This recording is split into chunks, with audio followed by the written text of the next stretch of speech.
Leah, you're here on fight week has finally come again. How are you feeling now, only a couple of days out? I feel good. I feel calm compared to last time. It's just nice to be back in Dublin, and like I said, I'm so grateful to be back fighting and in front of the Irish crowd and in the Three Arena. It's the best show in the world, the best arena in the world, and just feel really privileged. How's it? The last time obviously was the Sinead fight, and we spoke about that. But to even be around with people around for it not to be a bit weird, meeting our teammates even maybe and stuff. It must be a bit better this time even to start fight week. Yeah, it's a lot nicer. It's like comfortable again, coming back down to even the Gibbs in the hotel and just feeling like I'm the home fighter. So it's nice. Obviously, Dana Silva is a very good fighter, and we talked about her. But as the mindset now turns to that fight, how do you see that fight going down if you're to envisage it on Friday night? Just what we've worked on in the gym. I feel like my skill level and my fight IQ is above hers, and like God willing, I'll get the job done and show that kind of my level, and I deserve to be there. Leah, it's well documented that you're a woman of great faith. Did you lean on that faith in the aftermath of the loss to Sinead? Yeah, absolutely. But it's not even just after that. It's every day, all day.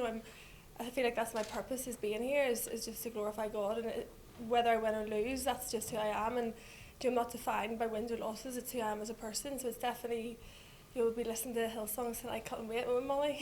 Will be.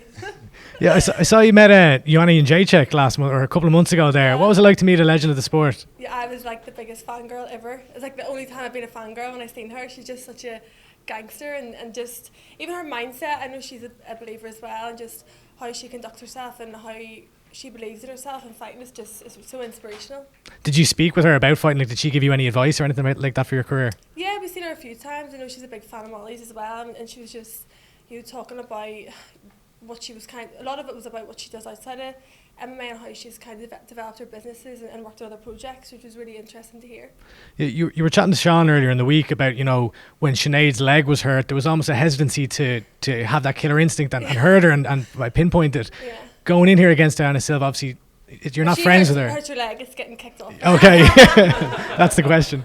The BBC produced a great mini documentary on you not so long ago, documenting about, you grew up in a council house where your daughter Isabella didn't have her own room. To look back from where you are now, like, that must give you great pride to see how far you've come.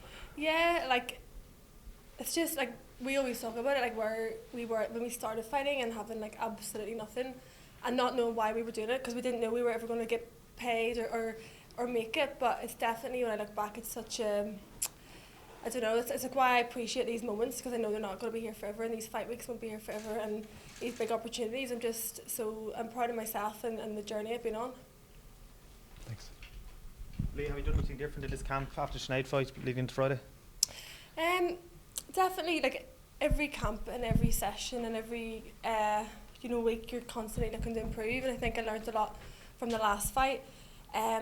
With regards to decision making, the fight went perfect the first 20 seconds, and then I got caught in the same Kimura I did in the fight before, and that was a big lesson, for me to make the right decisions in difficult situations, and that's a big thing that I've done my whole camp over in Next Generation in Liverpool, and the guys there have definitely helped me, with that process and kind of making the right decisions, and with my aggression as well, rather than holding back. So hopefully that'll show on Friday. You mentioned there earlier, it's great to be back as a hometown favourite. Like last time it was a little bit strange. How nice will it feel to do that walk on Friday night with the whole crowd behind you? Yeah, I can't wait. There's nothing like walking out in the Three Arena and that buzz, and even just backstage, just with the Irish fighters. It's nice to be here. How good to have Molly here again? I know, the best energy.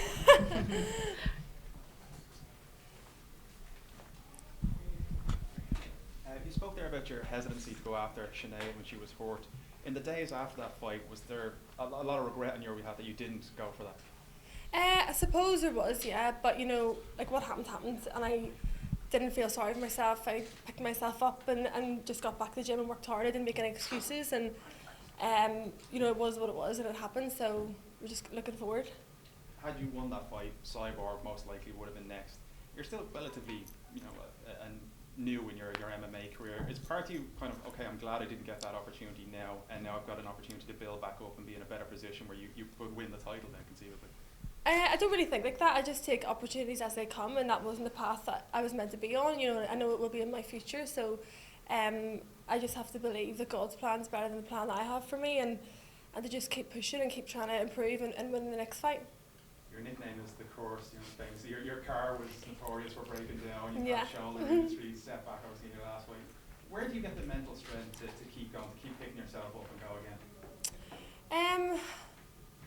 Definitely, you know, my faith in my purpose and being here, and my faith in God definitely motivates me to keep going and have that resilience that I've had since the start of my career. And you know, since an amateur, I definitely believe in, like, we're all here for a purpose. But I know that everybody's path isn't like just gonna on the up. It's gonna have downs, up and downs. And I think to be a champion, you have to be a good loser and take that on the chin and just keep moving forward. Because some people can't take losses; they can't cope with the fact they've lost. But to be a world champion, I believe you have to be able to deal with it. Amen. On Molly there as well, as I would say, training with her, she just seems like this, you know, a ball of positive energy, as well as somebody who obviously has, you know, top level MMA skills as well. What do you get from that relationship, and how does that kind of benefit you on Friday night? Yeah, you know, Molly's been here since the start of my professional career. Like, we've been through the wins and losses together, and you know, I live with her when I'm over in.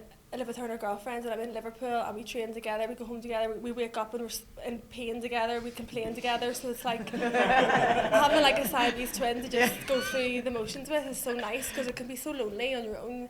Like, nobody really understands what you go through mentally and how difficult it is, and what you have to deal with outside the cage to feel okay, even going in training. So it's just been the best camp I've had so far. Can I just say, by the way, how much she inspires me?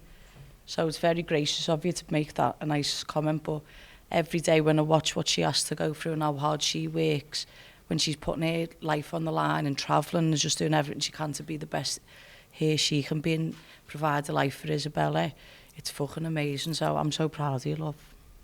Don't make me I really cry. wish you were my Pardon? friend. I really wish you were my friend. You might get a new rollie as well, lad. Thanks very much, Leah. Best of luck on Friday. Thanks. Leah, Molly also whispered just there a moment ago that she was the one who gave you the nickname The Curse. Why did she give you the nickname The Curse? I think because anything that goes wrong, can go wrong in my life, goes wrong. Like, I think every single flight I got over to camp was delayed, like by 2 or 3 hours. So I didn't have a car, but it was like plane delays. And then the last one, the plane went to take off, and then like emergency stopped, and had to go back to the thing because I don't know. But I don't know. A lot of shit happens to me. Fair enough. You know, those complaints when you're waking up, how much of them are about Everton? I've tried to make her a blue, but she's not having it. PSG fan, what's that? Sorry, does the mindset change coming in to a fight when you're after coming off defeat, or is it just business as usual, as if you came in off a win? I just feel like it's business as usual. I train just as hard, if not harder.